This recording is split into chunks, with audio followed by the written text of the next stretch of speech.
Are your faces still on, geckos? As we're sure most of you are well aware, Bitcoin has been on an absolute tear in the last few weeks, entering price discovery mode as it broke all-time high after all-time high. The question everyone's asking is, when is it time for altcoins? In this video, we'll quickly cover some market updates and indicators which can give us important clues about where capital may flow next. And then we'll go through some of the latest developments in the crypto space that you won't want to miss. So, for some quick-fire macro updates, the latest November unemployment and inflation data came in stable compared to the prior month. The U.S. Federal Reserve also cut rates by 25 basis points to a target rate of 4.75% on November 8th.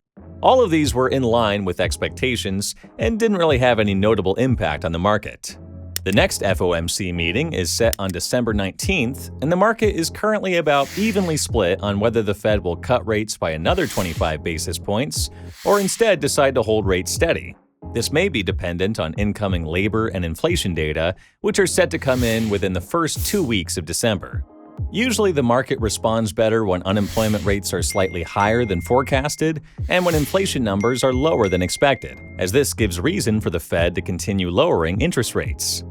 On November 12th, total crypto market cap finally surpassed its previous all-time high of $3.1 trillion, nearly touching $3.5 trillion at the time of shooting.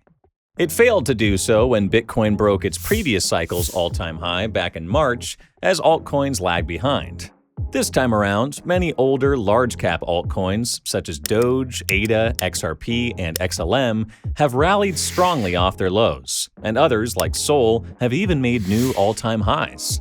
However, Bitcoin dominance, the share of Bitcoin against the entire crypto market, had notably broken past 60% at the start of November and continues to hover around the 59 to 61% level despite the recent altcoin rally. If Ethereum finally plays some catch-up, though, expect this metric to take a hit. As seen from prior cycles, the start of manic altcoin rallies have aligned when Bitcoin dominance plummets from higher levels, which is why there are renewed calls for Alt Szn.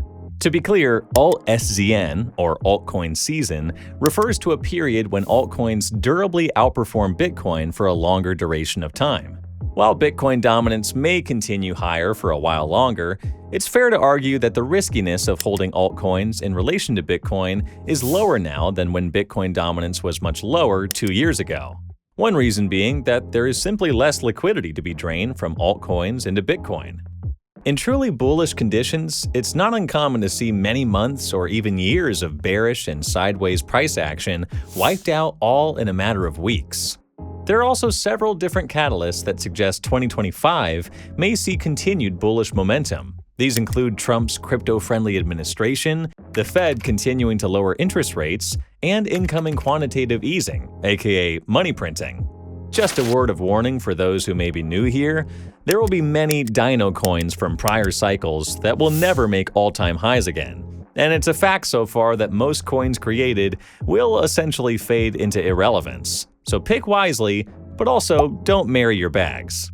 To prepare yourself for the roller coaster, check out some of our essential tips on navigating the market cycle in our earlier videos. To cap off this video, though, here are some noteworthy developments in the crypto space in the last few weeks. Perhaps a sign for increasing retail participation, the collective meme coin market has flipped the entire DeFi market lately. Many new Ethereum Layer 2s have also been launched or announced, this time from crypto-native big names such as Uniswap, Ethereum Name Service, and Kraken. Meanwhile, in the Web 2 world, fintech giant Stripe has just acquired Bridge, a stablecoin platform, for $1.1 billion. With this move, it joins other big names like PayPal and Visa, which have all announced initiatives involving enabling stablecoin payments. Well, that's it for today's update. Was there anything you wanted to hear more about? Let us know in the comments. And if you enjoy this video, please leave a like and subscribe for more.